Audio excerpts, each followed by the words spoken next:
아이들 키우기 너무 어려우시죠? 그래서 다양한 양육서를 읽고 그리고 양육에 대해서 공부도 많이 하지만 그래도 여전히 어렵습니다. 그건 모든 아이들에게 똑같은 원칙이 적용되지 않기 때문이에요. 아들과 딸은 다르듯이 모든 아이들은 자기들만의 색을 가지고 태어나거든요. 이거를 우리가 바로 기질이라고 해요. 그래서 정말 이 어려운 세상에서 아이가 자기가 원하는 것을 잘 얻을 수 있게 유능하게 키워주기 위해서 부모님들이 이런 아이들의 기질이 뭔지를 아는 것은 참 좋습니다. 그런데 도대체 기질이 뭘까요? 기질에 대해서는 여러 가지 질문들이 있는데요. 우선 성격이랑 같은가? 기질은 성격이랑 달라요. 이거는 어른으로서 우리가 가지고 있는 특징이고요. 기질은 타고나는 거예요. 유전적으로 물려받은 것이라는 거죠. 그리고 이 기질은 잘 변하지 않아요. 마치 원석이 처음에 가지고 있는 색깔이나 무르기나 강도 이런 것들이 아무리 우리가 연마하고 뭐 잘 깎아서 예쁘게 만들 수는 있지만 그 원래 성질이 변하지 않는 것처럼 기질도 사실은 평생 변하기 어려워요. 자, 그 다음에 좋고 나쁜 것이 있는지, 성격은 좋고 나쁜 것이 있어요. 그런데 기질은 좋고 나쁜 게 없어요. 하지만 유리하고 불리할 수는 있다는 거죠. 아까 말씀드린 원석이 어떨 때 쓰일 때는 굉장히 이게 잘 사용될 수 있지만 어떤 다른 용도에서는 좀 부족함이 있을 수 있는 것처럼 기질은 좋고 나쁜 건 없지만 상황이나 또 이런 시대에 따라서 유리하거나 불리할 수는 있다는 거예요. 자, 그럼 기질은 어떻게 알 수 있을까요? 지금 여러분들이 키우는 영유아 아이들이 드러내 보이는 이런 그대로의 모습이 아이들의 기질을 잘 보여주고 있어요. 자, 그럼 이런 기질들을 우리는 어떻게 나눌 수 있을까요? 기질은 심리학자들은 여러 가지 방식으로 나눴지만 쉬운 기질, 까다로운 기질, 더딘 기질, 그리고 평균의 기질 이렇게 나뉘어요. 이 중에서 쉬운 기질 아동이 한 30-40%로 가장 많고 그 다음에 평균 아동, 별로 그렇게 두드러지지 않는 평균 아동 35%, 더딘, 좀 느리고 답답한 아이들이 15%, 그리고 까다로운 기질이 10% 정도 나타납니다. 각 기질의 특징은 이름만 봐도 알 수 있을 거예요. 먼저 쉬운 기질은 키우기 쉽죠. 말 잘 듣고 웃고 잘 적응하고 잘 먹고 잘 자고 잘 싸고 잘 노는 아이들이에요. 아주 수월해요. 자, 그 다음에 까다로운 아이들. 이 아이들은 뭐 말 그대로 짜증도 많고 말도 안 듣고 감정이 강해요. 그리고 활동도 굉장히 활발하기 때문에 엄마들이 정말 피하고 싶은 아이들이겠죠. 자, 그 다음에 또 어려운 아이들이 있어요. 더딘 기질의 아이들이라고 하는데요. 이 아이들의 특징은 엄마 입장에서 느리고 답답해요. 수줍고 겁이 많고 그래서 적응이 어렵고 그래서 성격이 급한 양육자하고는 궁합이 잘 안 맞는다라고 이제 생각하시면 될 것 같아요. 그리고 이제 평균 아이들이라는 경우가 있어요. 이게 이제 특별히 강하지 않은 아이들인데요. 실제로 부모님들이 평균적인 기질을 가지고 있는 경우에 대해서는 별로 그렇게 고민하지 않아요. 자, 그런데 사실 여기 이름 붙여진 것은 좀 문제가 있어요. 아이들 입장에서는 조금 공평하지 않은 거죠. 이거는 양육자의 관점으로 이름을 붙여진 거예요. 그래서 어떻게 보면 까다로운 아이들은 굉장히 부정적인 이름이 붙여진 건데 얘네들이 그렇게 태어나고 싶어서 태어났을까요? 오히려 까다로운 아이들은 자기네들이 살기가 더 어려워요. 자기 이런 어떤 강하고 적응이 어려운 성질을 가지고 원하는 것을 얻기 쉽지 않기 때문이에요. 그런데 여기에 이제 부정적인 이름까지 붙여졌으니까 더 어렵겠죠. 그래서 사실은 이렇게 아이들의 기질을 들여다보기 위해서는 기질의 구성 요소를 하나씩 들여다봐야 돼요.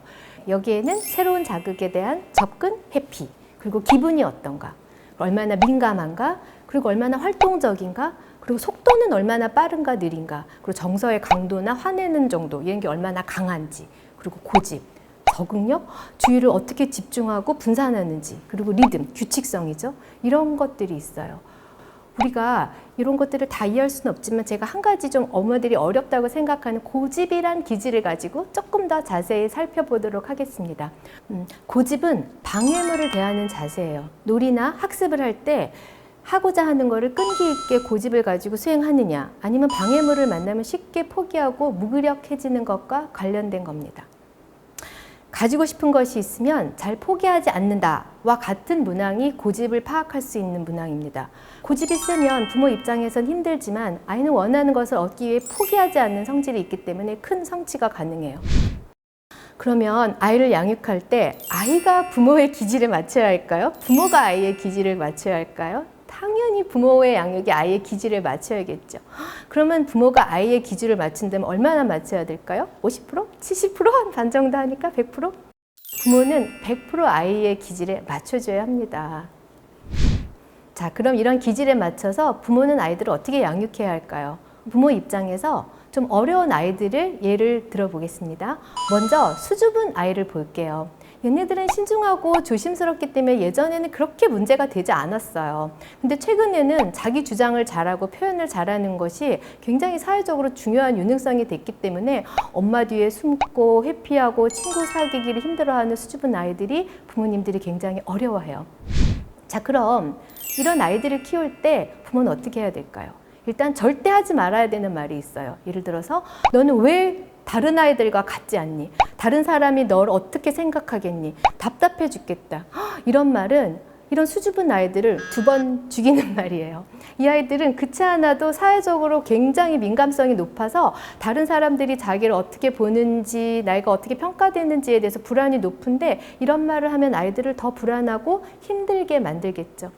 그보다는 남들 앞에서 말하는 게 어렵지, 이런 아이들의 불안의 수준을 낮춰주면서 아이들이 할 수 있는 걸 하도록 도와주셔야 돼요. 노래하는 거는 너무 힘들지만 책은 읽어줄 수 있지 않겠니? 수줍은 아이들이 그 정도 할 수 있어요. 그래서 자신감을 불러넣어주는 엄마의 그런 어떤 유능함이 필요하겠죠. 다음, 느리고 답답한 아이를 볼게요. 이 아이들은 왜 느리고 답답할까요? 여러 가지 이유가 있어요. 자극에 대한 어떤 속도도 느리고, 생각, 고민이 많아요. 생각의 속도도 느리고, 결정에 대한 고민이나 불안 때문에 느린 걸 수 있어요. 행동만 느린 게 아니거든요. 근데 그런 아이들한테 절대 하지 말아야 되는 말이 빨리 빨리 하고 야단치며 재촉하는 애예요. 그러면 더 빨리 할 것 같죠? 절대 그렇지 않아요. 얘네들은 빨라지기보다는 빨리라는 부모의 어떤 다그침이 내가 뭘 잘못했구나, 혼나고 있구나 라고 생각해서 하던 것을 멈추고 다시 시작해요. 그러면 더 느려지겠죠. 그래서 오히려 이런 아이들한테는 엄마가 기다려줄게, 꼼꼼하게 잘했구나, 고민을 많이 했구나 하면서 기다려 주셔야 돼요. 왜냐하면 아이가 혼자서 자기 페이스대로 계속 반복을 하고 그것이 이제 연습이 되고 습관이 되면 자동적으로 빨라지게 되어 있어요. 그렇게 이제 연습을 하게 하는데 엄마가 자꾸 다그치면은 그런 연습이 불가능하게 되죠. 그래서 뭔가를 완성했을 때는 말씀드린 것처럼 아이고 고민을 많이 했네, 꼼꼼하게 잘했네 라며 이 아이의 강점을 칭찬해 주시고 다음에는 어떻게 할까를 얘기하면서 아이를 준비시키는 그런 부모의 어떤 지혜가 필요하겠죠. 자, 그 다음으로 이제 우리가 까다롭다고 하는 정말 고집 세고 자기 선호가 분명한 그런 아이들을 얘기하려고 해요. 이런 아이들한테 절대로 부모가 하지 말아야 되는 거는 고집 좀 그만 부려. 그리고 기질이 물려준 건데 그걸 2번 또 야단치는 거죠. 나쁜 건 다 지 아빠 닮았어.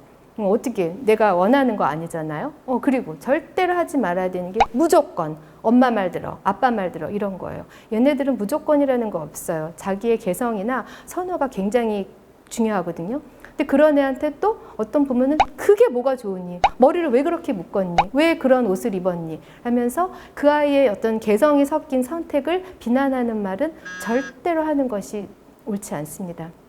고집을 꺾으려고 표현하는 것도 좋지 않아요. 그보다는 이 아이들에게는 잘 생각해보고 결정되면 엄마한테 말해. 와, 그거 참 멋있다. 개성 있다. 탁월한 선택이구나. 그리고 엄마는 이런 면을 볼 수 없었는데 참 네가 본 이런 면이 참 좋구나. 그래서 이런 아이의 고집을 개성으로 인정해주면은 이 아이는 부모를 따라와요. 선호가 분명하기 때문에 얘네들이 자기네들이 원하는 걸 선택하면은 무서운 집중력으로 큰 성취를 할 수 있는 애들이거든요. 그렇기 때문에 키우기는 어렵지만 오히려 부모 입장에서는 더 재밌고 개성 있는 아이로 키울 수 있어요. 그리고 다음으로 산만한 아이. 이런 아이들은 주의를 집중하기보다는 이렇게 분산해요. 그래서 다른 사람들한테 관심이 많죠. 친사회적이고 외향적이고 자극을 추구해요. 밖에 있는 것들에 관심이 많아요. 그래서 우리가 이런 아이들이 산만해, 너무 과잉 행동을 해 하고 비난을 할 수 있지만 그렇게 하면 안 돼요. 이런 아이들한테 뭐 예를 들어서 너는 ADHD야. 이런 극단적인 말은 절대 하시면 안 돼요. 그렇게 비난하는 것보다는 이 아이들한테 중요한 건 뭐냐면은 밖의 자극을 너무 이렇게 분산해서 추구하는 것보다는 자꾸 그 눈을 안으로 돌려야 돼요. 그러기 위해서 부모가 아이한테 해줄 수 있는 말은 이런 거죠. 아까 우리 동물원에 갔는데 제일 기억에 남는 게 뭐니? 라고 물어보면서 이야기를 이어가는 거예요. 그러면 눈이 밖으로 가는 게 아니라 안으로 들어오게 돼요. 자꾸 마음의 여행을 시키셔서 마음을 이렇게 집중할 수 있도록 도와주시는 거. 그리고 이 아이들한테 가장 필요한 거는 한 번에 여러 가지가 아니라 하나씩 차근차근 한 개 다 한 다음에 그 다음에 이거, 이런 어떤 하나 둘 셋의 계획에 맞춰서 아이를 잘 이렇게 활동을 이끌어 주시는 게 정말 필요해요. 그리고 마지막으로 이 아이들한테는 정말 칭찬을 많이 해줘야 돼요. 이 아이들은 정신이 없고 다른 사람들한테 이렇게 방해를 많이 하기 때문에 사랑받기가 어려워요. 야단을 많이 맞는다는 거죠. 그래서 자신감이 떨어져서 우울해질 수도 있기 때문에 끊임없이 칭찬해 주셔야 돼요. 자, 그리고 이제 마지막으로 순하고 말 잘 듣는 아이 이야기를 할 거예요. 얘네들은 순하고 말 잘 듣기 때문에 부모님들이 별로 관심을 두지 않아요. 근데 저는 이렇게 얘기해요. 순한 아이들일수록 꺼진 불도 다시 보자. 왜냐하면 이런 아이들은 항상 부모님들한테 어떤 말을 들었겠어요. 착하다. 엄마 말 잘 들어서 참 이쁘다. 동생한테 양보하니까 좋아. 이런 말들을 많이 들어와서 얘네들은 머릿속에 어떤 생각이 있냐면 엄마는 내가 착하기 때문에 사랑해. 내가 뭔가 양보하고 다른 사람에게 내가 정말 원하는 걸 말하지 않기 때문에 예쁨을 받을 수 있어 라고 생각해요. 이거는 건강한 게 아니에요.